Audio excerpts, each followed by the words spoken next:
İndi isə 82 nömrəli suala baxaq. ABC düzbucaqlı üçbucağında DY AC-yə perpendikulyardır. AB 6 verilib, YD 3. ABDY-nin sahəsi 12-dir. Bizdən YC-ni soruşur. YC yazaq X. Burada daxildə düzbucaqlı üçbucaqlar var. Bura alfa yazıram. Digər bucağa beta. Yəni iti bucaqlar alfa və betadır. Həmçinin böyük ABC üçbucağında bucaqlardan biri 90 dərəcə, digəri alfa. Deməli, digər iti bucağa qalır beta.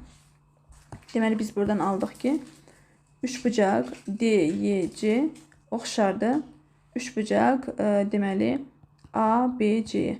Oxşarlığa əsasən yaza bilərik ki, deməli burada alfa bucağının qarşısındakı DYC üçbucağında DY-nin böyük üçbucaqda alfanın qarşısındakı AB-yə nisbəti oxşarlıq əmsalı K-yə bərabərdir.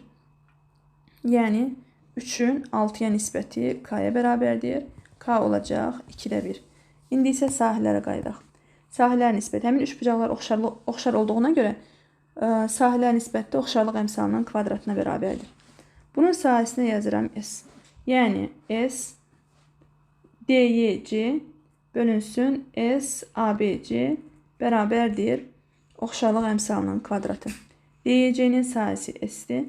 ABC-nin sahəsi də 12 plus S bərabərdir. K-nı 2-də 1 almışdıq. 2-də 1-in kvadratı 4-də 1. 12 plus S bərabərdir 4 isə 3S bərabərdir 12-yə. S olacaq 4. Biz buradan aldıq ki, bu üçbucağın sahəsi 4-ə bərabərdir. Katetlərdən biri məlumdur, digər kateti tapmalıyıq. Düzbucaqlı üçbucağın da sahəsi katetləri hasilinin yarısına bərabərdir. 3 vur x bölü 2 bərabərdir 4-ə. 3x bərabərdir 8-ə. X olacaq 8 bölü 3-ə. Düzgün cavab C variantı.